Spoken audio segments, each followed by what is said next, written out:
15장 33절부터 39절입니다. 마가복음 15장 33절부터 39절입니다. 우리 한 절씩 교독하시고 만약 찾으셨으면 다 한 절씩 교독하시고 마지막 절은 합독하도록 하겠습니다.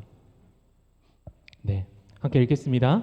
제육시가 되매 온 땅에 어둠이 임하여 제9시까지 계속하더니 제9시에 예수께서 크게 소리를 지르시되 엘리 엘리 라마 사박다니 하시니 이를 번역하면 나의 하나님 어찌하여 나를 버리셨나이까 하는 뜻이라. 곁에 섰던 자 중 어떤 이들이 듣고 이르되 보라 엘리야를 부른다 하고 한 사람이 달려가서 해면에 신 포도주를 적시어 갈대에 꿰어 마시게 하고 이르되 가만두라 엘리야가 와서 그를 내려주나 보자 하더라. 예수께서 큰 소리를 지르시고 숨지시니라. 이에 성소 휘장이 위로부터 아래까지 찢어져 둘이 되니라. 함께 읽겠습니다. 예수를 향하여 섰던 백부장이 그렇게 숨지심을 보고 이르되 이 사람은 진실로 하나님의 아들이었도다 하더라. 아멘. 아멘.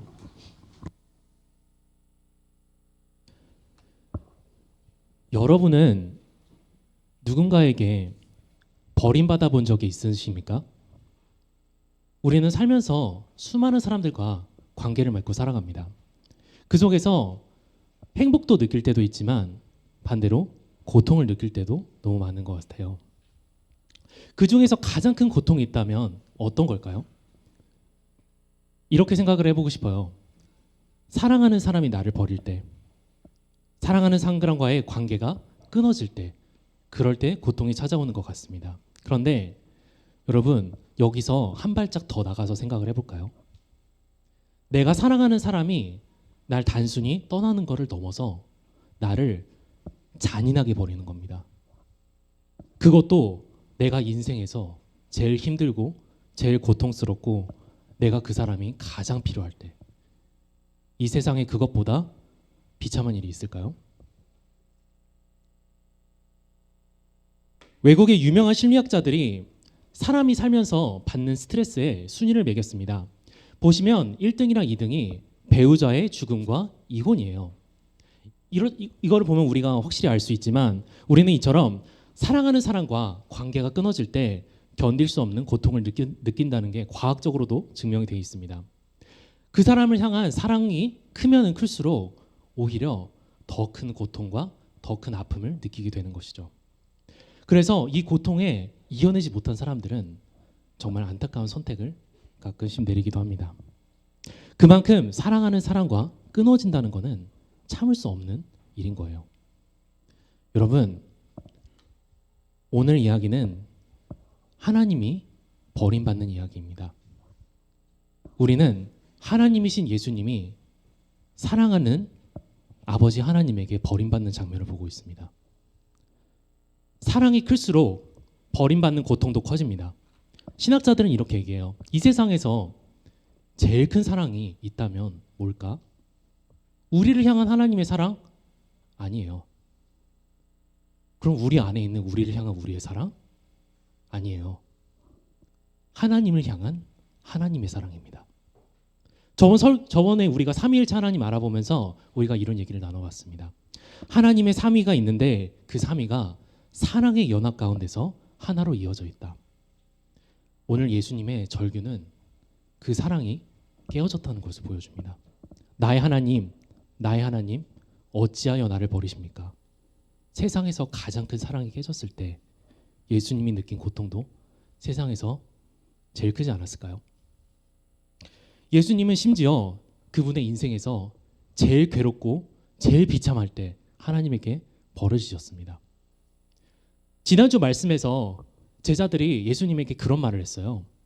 주님, 내가 죽을지언정 주님을 떠나지 않겠습니다. 지금 그들이 어디 있나요? 다 도망가거나 숨어 있습니다. 예수님이 예루살렘으로 들어오실 때 수많은 사람들이 예수님을 둘러싸고 호산나 호산나 다윗의 자손이여 외쳤습니다. 지금 그들이 어디 있나요? 십자가를 둘러싸고 네가 유대인의 왕이면 십자가에서 내려와 봐라 욕하고 조롱하고 있습니다. 그 제일 앞에 예수님을 평생 죽이고 싶어 했던 대제사장들과 서기관들이 있어요. 같이 웃고 같이 놀리고 있습니다. 이처럼 사랑하는 사람들에게 버려지고 주변에는 온통 적들밖에 없는 이 고통과 죽음의 자리에서 하나님이 예수님을 버리십니다. 복음서를 썼던 마가는 이 대목을 읽는 모든 사람에게 한 가지 질문을 던집니다. 왜요? 왜 예수님은 버려지셔야만 했던 걸까요? 여러분, 오늘 말씀을 잘 보면 놀라운 일이 한 가지 벌어지고 있습니다. 예수님이 하나님에게 버려지시는 바로 이 자리에서 사실 예수님이 정말로 어떤 분이셨는지가 드러나고 있습니다. 아이러니한 거예요. 고통과 버려짐의 자리, 예수님에게 십자가는 고통의 자리였고 버려짐의 자리였습니다. 그런데 그 십자가가 예수님이 원래 받으셔야 되는 그분의 영광이 지금까지 계속해서 가려져 있다가 가장 선명하게 드러나는 자리가 됐다는 거죠. 이 사실을 우리가 이해할 때 예수님이 왜 십자가에서 죽으셨는지를 우리가 이해할 수 있습니다. 그분이 정말로 누구셨는지를 알면 그분이 왜 죽으셨는지를 알 수 있는 것입니다. 오늘 십자가 위에서 드러난 예수님의 정체성을 마가는 두 가지로 정리합니다. 첫 번째, 예수님은 하나님의 아들이시다. 두 번째, 예수님은 우리의 왕이시다. 여러분 중에서 이 말을 처음으로 들어보시는 분은 거의 없을 거라고 생각이 듭니다. 근데 여러분, 이 시간에 우리가 가지고 있는 그런 지식들이나 상식들을 잠깐만 내려놓고 마가복음 속에서 마가가 보여주는 예수님을 한번 만났으면 좋겠습니다. 그럴 때 우리를 위해서 버림받으신 예수님의 그 사랑이 우리에게 더욱더 깊숙하게 다가오리라고 믿습니다. 네, 여러분 오늘 여러분이 잘 아시는 책 중에 책일 것 같은데요. 해리포터라는 책이 있어요. 네, 저는 어릴 때 이 해리포터라는 책을 되게 좋아했었는데 그걸 보면은 어떤 기차역이 나옵니다.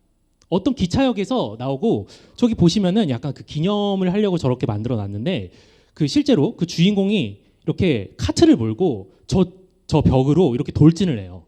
돌진을 하면은 부딪히는 게 아니고 저기를 통과해서 마법학교로 가는 뭐 그런 기차를 타게 됩니다. 그런데 혹시 저 역의 이름을 기억하시는 분 있으신가요? 킹스크로스라는 역이에요. 실제로 저기 있는 영국에 있는 기차역입니다.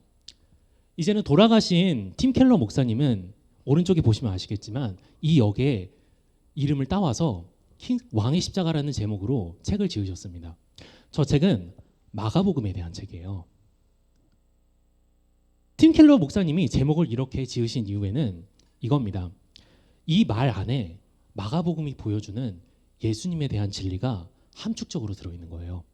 그래서 저도 오늘 이 말을 설교 제목으로 가져와 봤습니다. 해리포터 얘기 조금만 더 해볼게요. 네, 여러분 이렇게 책이 있습니다. 책을 보면 제일 먼저 뭐가 보이시죠?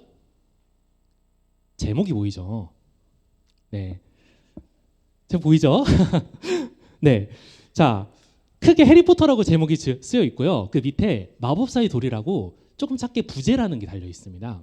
그러면은 이 책을 완전 처음 보는 독자들은 이걸 보면서 그 생각을 하게 되는 거예요. 아, 이게 뭔진 모르겠는데 해리포터라는 사람에 대한 책이겠구나. 그리고 뭔가 저 마법사라는 돌이라는 거에 관련돼서 뭔진 모르겠는데 사건이 일어나겠구나. 그렇게 생각을 하게 되는 거죠. 그래서 글을 쓸 때는 제목을 잘 붙이는 게 굉장히 중요하고요. 왜냐하면 저 제목이라는 게 책 전체를 관통하는 그런 키워드이기 때문인 거예요. 이거 너무너무 당연한 얘기죠. 근데 여러분 제가 이걸 왜 얘기를 했냐면 이렇게 한번 질문을 해보고 싶어요. 마가복음의 제목이 뭘까요? 마가복음의 제목이 마가복음인가요? 아니죠.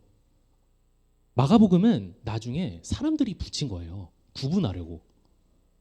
마가가 처음 글을 쓸 때는 제목이 없었습니다. 그러면 마가가 처음 쓴 글을 읽는 이 교회 성도님들은 제일 먼저 보게 되는 게 제목이 아니라 1장 1절인 거예요. 1장 1절에 이렇게 나와 있습니다. 하나님의 아들 예수 그리스도의 복음의 시작이라. 하나님의 아들 예수 그리스도의 복음의 시작이라. 이 구절이 제목이랑 똑같은 기능을 하는 것입니다. 우리는 이 구절 안에서 두 가지를 알 수 있어요. 첫 번째, 예수님은 하나님의 아들이다. 아까 말했던 거랑 똑같은데, 두 번째, 예수님은 그리스도다. 그리스도라는 말에는 정말 여러 가지 뜻이 있지만 마가가 특별히 강조하는 뜻은 왕입니다. 좀 전에 얘기했죠. 제목은 내용을 관통한다고 했죠. 그래서 마가복음 1장 1절에 나와 있는 이 두 가지가 마가복음 전체를 관통하는 마가복음의 주제인 겁니다. 그리고 이 두 가지가 오늘 말씀 속에서 십자가와 연결이 되고 있습니다. 네, 이거를 좀 우리가 머릿속에 생각을 하면서 오늘 말씀을 보면 좋을 것 같습니다. 십자가에 매달린 예수님의 그림이 있습니다. 오늘 여러분과 여기서 한 3개 정도의 포인트를 같이 보려고 하는데요. 그 전에 먼저 배경을 보면 좋겠습니다. 여러분, 배경이 되게 검죠? 어둠이 드리운 거예요. 근데 이제 말씀을 보면은 이제 조금 다른 식으로 얘기를 하는데, 이게 우리가 생각하는 시간으로는 이 시간이 12시부터 3시까지입니다. 오후 3시까지예요. 점심부터. 대낮인 거예요. 여러분, 구약에 보면은 이렇게 대낮인데 어둠이 내리는 경우가 몇 번 있습니다. 언제 내리냐면요, 하나님이 진노하실 때, 진노하셔서 심판하실 때 어둠이 내립니다. 죄를 지은 사람이 이제 벌을 받고 이제 뭐 죽든지 하겠죠. 이 장면에서 심판을 받으셔야 되는 대상은 이번에는 예수님인 겁니다. 네, 이제 첫 번째 포인트를 같이 보면 좋을 것 같은데요. 우리 신영은재님, 34절을 읽어주시면 감사하겠습니다. 제9시에 예수께서 크게 소리 지르시되 엘리 엘리 라마 사박다니 하시니, 이를 번역하면 내 하나님 어찌하여 나를 버리셨나이까 하는 것이라. 여러분, 예수님의 말씀을 잠깐만 가슴에 마음에 새겨보시기 바랍니다. 성경에서 나의 하나님이라는 말은 아무나 쓰는 말이 아니었어요. 하나님하고 가장 가까운 관계를 맺은 소수의 사람들만 쓸 수 있는 말이었습니다. 그래서 예수님은 나의 하나님이라고 부를 때 하나님 이렇게 얘기를 하는 거예요. 하나님은 나의 하나님이십니다. 그런데 왜 나의 하나님이 나를 버리시나요? 하나님을 향한 예수님의 사랑과 고통이 이 말 속에 같이 들어있는 거예요. 여러분, 한번 상상해 보세요. 여러분이 오늘 예배가 끝나고 집에 갔어요. 집에 갔는데 문을 열려고 하는데 문이 안 열려요. 문을 두드려도 대답이 안 돌아옵니다. 전화를 해도 부모님이 안 받아요. 그리고 조금 있다가 문자가 하나 날라오는데 이렇게 돼 있는 거예요. 내가 너를 다시는 보지 않을 거야. 그리고 연락이 끊어집니다. 어떤 기분이 들 것 같나요? 부모님이 아니고 남자친구나 여자친구, 아니면은 여러분이 생각하는 가장 가까운 사람으로 바꿔서 생각해도 똑같습니다.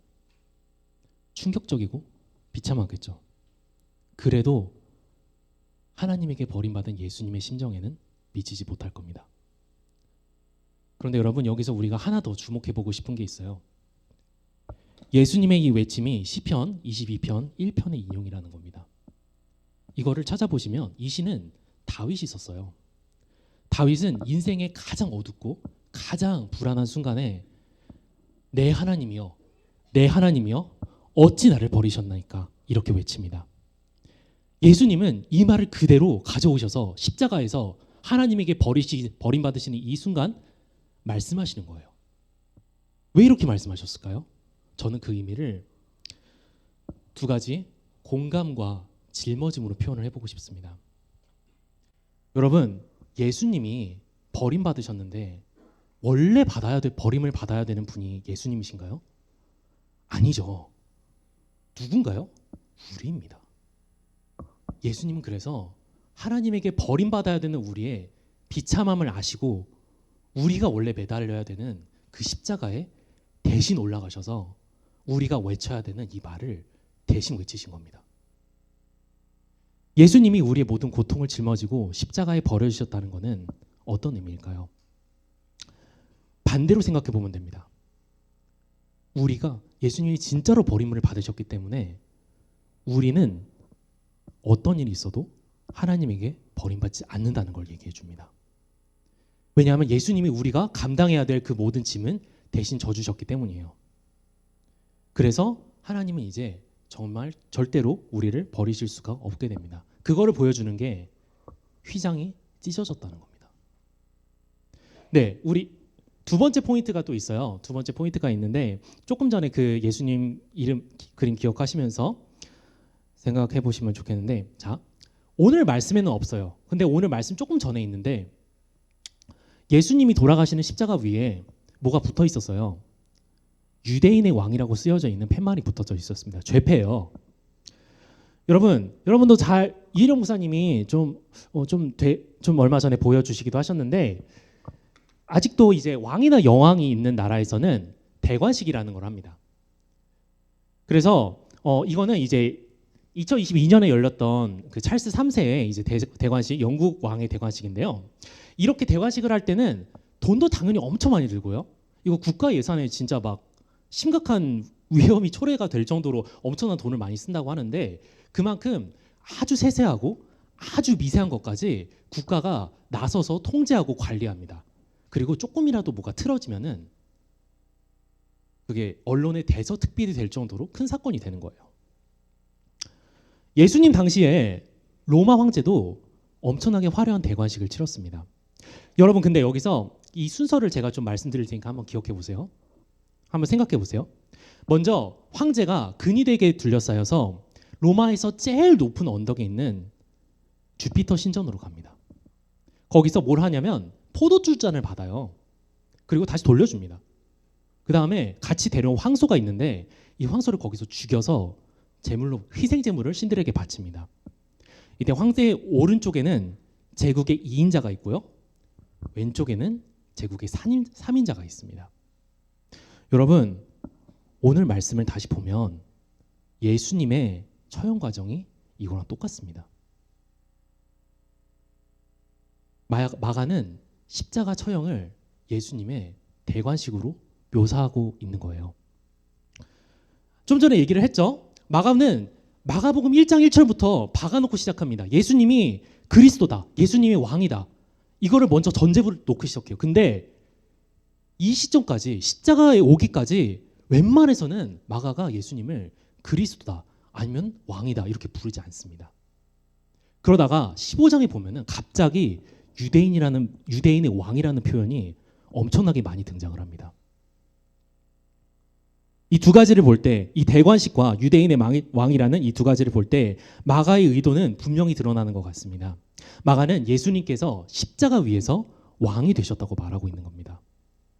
놀랍지 않나요? 예수님을 둘러싼 사람들은 예수님을 왕이라고 부르면서 조롱하고 있는데, 오히려 그 사람들의 말을 통해서 십자가에서 예수님이 왕이 되셨다는 게 분명하게 드러나는 거예요. 아이러니죠. 세 번째 포인트가 있습니다. 네, 백부장의 고백인데요. 39절에 나오는 내용인데, 여러분, 마가가 1장 1절에서 두 가지를 말했었죠. 첫 번째는 예수님이 왕이다를 얘기를 했었고요. 또 하나가 있었어요. 예수님이 하나님의 아들이다. 마가복음 전체를 보면은 예수님이 하나님의 아들이라는 얘기가 계속해서 나옵니다. 그런데 그러면 누가 예수님을 하나님의 아들이라고 불렀을까요? 두 번은 하나님이 부르셨고요, 세 번은 귀신들이 불렀습니다. 보자마자 알아차렸던 거예요. 제자들은 한 번도 안 불렀습니다. 사람들은 예수님을 정말 다양한 이름으로 불러요. 진짜 다양한 이름으로 부르거든요, 마가복음 보면. 근데 그 중에서 하나님의 아들이라고 부르는 건 오늘 말씀이 유일합니다. 근데 이 고백을 한 사람이 누구냐면 예수님의 처형을 관할하는 사형 집행인이었던 거예요. 여러분, 예수님이 돌아가시는 이 자리에는 정말 다양한 사람들이 있었습니다. 좀 전에 얘기했던 것처럼 유대인들이 비우고 있었고요, 대제사장들이랑 서기관들도 당연히 있었고, 그리고 근데 이 자리에 또 누가 있었냐면 예수님의 엄마가 있었습니다. 예수님의 엄마 마리아가 십자가를 보고 있었어요. 그 옆에는 예수님을 사랑하는 다른 여인들도 있었고요, 예수님이 가장 사랑하시는 제자였던 요한도 숨어 있었다고 얘기를 합니다. 그런데 그 모든 후보들을 제치고 그 장면 속에서 제일 극단적으로 예수님의 적이 되어야 되는 예수님의 사형 집행자가 예수님 그 사람의 입에서 예수님을 하나님의 아들이라고 고백하는 말이 나온 겁니다. 저는 이 대목을 보면서 어떤 영화의 한 장면이 떠올랐는데요. 조금 뜬금없을 수는 있겠지만 네, 이 장면이 떠올랐습니다. 여러분 이거 아시나요? 이거 되게 오래된 영화인데 여러분 이 영화를 보시진 않았더라도 이 장면이 어떤 장면인지는 알 것 같아요. 이 대사가 무슨 대사인지는 알 것 같습니다. 내가 네 아버지다라는 대사인데 이제 이게 영화사에서 제일 유명한 대사 중에 하나라고 제일 충격적인 대사라고 얘기를 하더라고요. 근데 왜 이 대사가 그렇게 임팩트가 컸느냐 이런 거죠. 이 대사 하나를 위해서 영화가 준비를 엄청 열심히 합니다. 그래서 때로는 이제 관객을 속이기도 하고요. 복선을 깔기도 하고요. 안 보여주기도 하고 여러 가지 장치들을 해놔요. 근데 그러다가 결정적인 순간에 이 한마디 대사로 저 대사를 한 저 악당이 주인공의 아빠다라는 이 한마디 대사로 이야기의 흐름을 완전히 반전시키는 겁니다. 제가 이걸 왜 가져왔냐면 저는 마가가 바로 이러한 효과를 노리고 여기서 처음으로 하나님의 아들이라는 말을 썼다고 생각합니다. 이 대사가 스타워즈의 절정인 것처럼 스타워즈 3부작 영화의 절정인 것처럼 오늘 나오는 백부장의 고백이 마가복음의 절정인 거예요. 여기서도 한 가지 아이러니가 또 나타나고 있습니다. 벌써 몇 번째 아이러니인지 잘 모르겠는데 이렇게 예수님의 십자가는 아이러니 투성인데요. 아까 좀 전에 얘기를 했죠. 예수님이 십자가에서 누구의 왕이 되셨다? 유대인의 왕이 되셨다. 근데 여기서 유대인들은 예수님을 욕하고 있죠. 근데 로마 군인이 예수님이 하나님의 아들이라고 고백하고 있어요. 그럼 예수님은 누구의 왕이신가요? 이런 겁니다. 예수님이 유대인의 왕이 되셨다고 할 때 이 유대인은 유대인 혈통을 타고난 사람들만을 의미하는 게 아니에요. 정확히 말하면 그 사람들을 의미하는 게 아니라 언약 안에 있는 사람들, 하나님의 언약과 구원 계획 안에 있는 사람들, 그 사람들을 위한 왕이 되셨다는 겁니다. 그래서 다시 말하면 모든 민족과 모든 방언의 왕이시고 모든 시간과 공간의 경계를 초월하셔서 예수님을 하나님의 아들이라고 고백하는 모든 사람의 왕이 된 겁니다. 다시 말해서 우리의 왕이 되신 거예요. 처음에 이렇게 얘기했죠. 예수님이 누구신지를 알면 예수님이 왜 죽으셨는지를 알 수 있다. 예수님은 하나님에게 버림받아야 되는 우리의 고통을 아시고 그 짐을 대신 지셨습니다. 우리를 위해서 버림받고 죽으시는 그 자리에서 그분은 우리의 왕 그리스도가 되신 거예요. 이 두 가지가 의미하는 건 결국 하나입니다. 사랑이죠. 십자가는 우리를 향한 하나님의 한없는 사랑을 보여주는 것입니다. 여러분 말씀을 맺기 전에 책 하나를 소개하고 싶습니다. 제가 너무너무 좋아하는 기독교 철학자 니콜라스 월토스프라는 사람이 쓴 나는 사랑하는 사람을 잃었습니다 라는 책이에요. 이 책이 철학자라는 쓴 책이라서 되게 어렵지 않을까라고 생각할 수 있는데 실제로 보면은 전혀 어렵지 않습니다. 근데 조금 여러분들 중에 좀 F 성향이신 분들, 조금 공감을 잘 하시는 분들은 다른 의미로 읽기 어려울 수 있어요. 왜냐하면 이 사람이 글을 잘 쓰거든요. 이 사람이 등산사고로 자기의 젊은 아들을 잃었습니다. 그 아들을 생각하면서 이 책을 쓴 거예요. 그래서 문장이나 단어를 보면은 아들을 잃은 아버지의 슬픔이 정말 절절하게 녹아 있는 겁니다. 옆에도 있지만 여기 나오는 말을 제가 잠깐만 읽어드릴게요. 잘 들어보세요. 그 따스한 6월에 나는 내 자신을 묻었다. 소리가 나는 줄에 매달아서 뜨겁고 메마른 구멍 속에 인부들이 내려오는 것은 바로 나였다. 우리가 들어올릴 수도 없는 무거운 관뚜껑 속에 갇힌 것은 바로 나였다. 우리가 삽으로 흙을 떠서 덮은 것은 바로 나였다. 시편을 읽어준 후 남기고 떠나온 것은 바로 나였다. 무슨 말인지 아시겠나요? 아들을 땅에 묻을 때 아버지는 아들과 함께 자신을 묻은 겁니다. 여러분 한자에 참척이라는 말이 있습니다. 참혹할 참에 슬플 척자를 씁니다.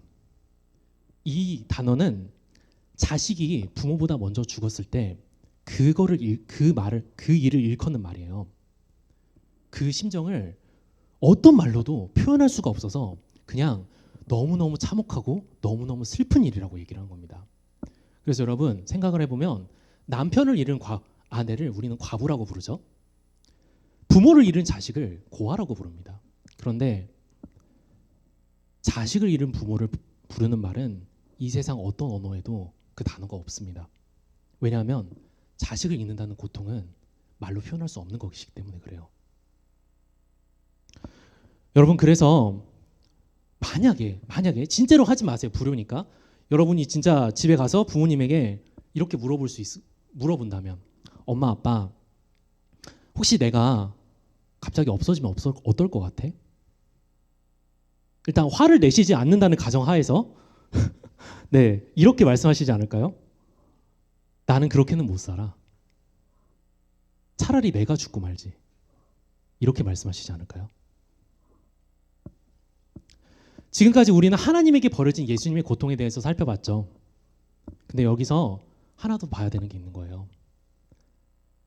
예수님을 버리시는 하나님 아버지의 고통입니다. 성경에 이런 내용이 직접적으로 나오진 않아요. 그렇지만 성경은 하나님이 예수님을 얼마나 사랑하시고 얼마나 예수님이 그분에게 기쁘게 하시는 아들이 되는 건지 셀 수도 없이 많이 말합니다.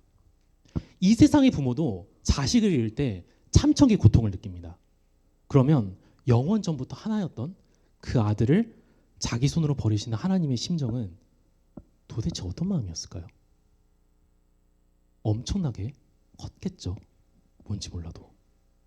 그런데 여러분 하나님이 이렇게 큰 대가를 치르셨기 때문에 우리가 그 대가로 이루어진 우리의 구원도 그만큼이나 크고 그만큼이나 무너지지 않는 것이 되었습니다.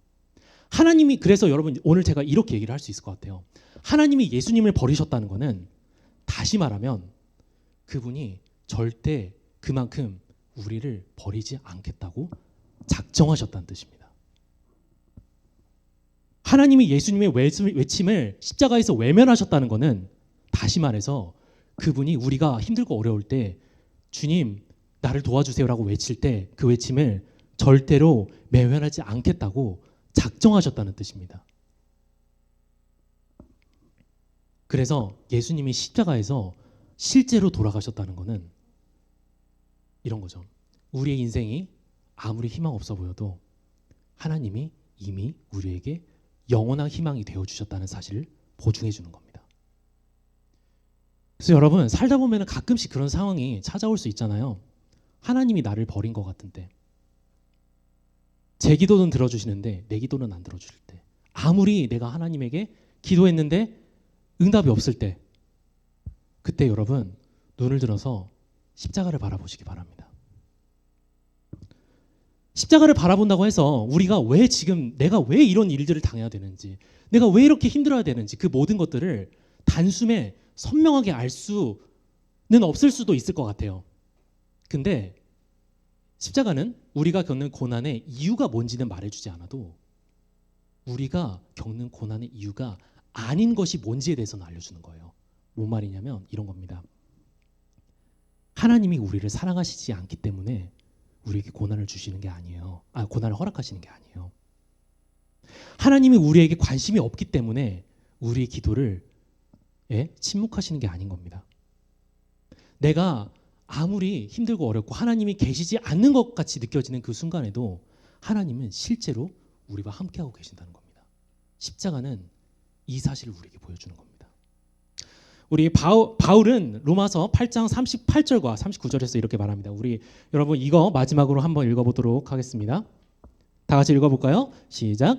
내가 확신하노니 사망이나 생명이나 천사들이나 권세자들이나 현재일이나 장래일이나 능력이나 높음이나 깊음이나 다른 어떤 피조물이라도 우리를 우리 주 그리스도 예수 안에 있는 하나님의 사랑에서 끊을 수 없으리라. 정말 이렇습니다. 우리가 아무리 애를 써도 이길 수 없는 우리의 최종적인 적이 있죠. 죽음입니다. 근데 그 죽음조차도 우리를 이제 하나님에게서 끊을 수 없게 된 겁니다. 사랑하는 빌더스 여러분, 여러분은 이번 주를 어떻게 보내고 싶으신가요? 우리는 고난 주간이 다가오면 뭔가 해야 될 것 같다라는 그런 압박 아닌 압박을 느끼는 것 같아요. 그래서 어떤 사람들은 금식을 하기도 하고요. 어떤 사람들은 미디어 금식이라고 해서 컴퓨터를 덜 하기도 하고 좀 이렇게 핸드폰을 하는 시간을 줄이기도 합니다. 어떤 사람들은 봉사활동을 열심히 하고요. 또 어떤 사람들은 교회에 나가가지고 여러 가지 행사들에 참여를 합니다. 여러분 이런 것들은 기본적으로 되게 좋은 것들이에요. 굉장히 유익한 것들입니다. 그런데 그런 것들이 본질이 될 수는 없는 것 같아요. 고난주간의 본질은 우리가 뭔가를 하는 데 있지 않기 때문입니다. 고난주간의 본질은 우리가 고난을 기념하는 본질적인 목적은 예수님이 우리를 위해서 무엇을 하셨는지, 예수님이 우리를 위해서 뭘 하셨는지를 바라보고 그것을 기억하며 그것에 감사하는 데 있는 것입니다. 여러분 그래서 저는 여러분에게 오늘 마지막으로 이렇게 권면을 하고 싶습니다. 여러분 이번 한 주 동안 뭘 해도 좋습니다. 뭘 해도 좋은데 한 가지만 해주세요. 십자가를 기억합시다. 나를 위해서 죽으신 예수님의 사랑을 한 번만 더 바라봅시다. 오늘 말씀에 나오는 것처럼 나를 위해서 죽으신 그 예수님이 진실로 하나님의 아들이시고 진실로 나의 왕이시라고 고백하며 나아가기 원합니다. 만약에 아직도 여러분의 마음 가운데 왕처럼 거하면서 여러분을 사로잡고 있는 그 무언가가 있다면 여러분 우리를 위해서 못 박히신 그분의 십자가 아래 모든 것을 내어드리며 나아가기 원합니다. 왜냐하면 주님은 진짜로 우리의 전부를 받으실 자격이 있는 분이기 때문입니다. 그렇게 십자가를 기억하며 부활을 기다리는 이번 한 주가 되기를 주님의 이름으로 소망합니다. 이제 들은 말씀 기억하시면서 함께 찬양하도록 하겠습니다.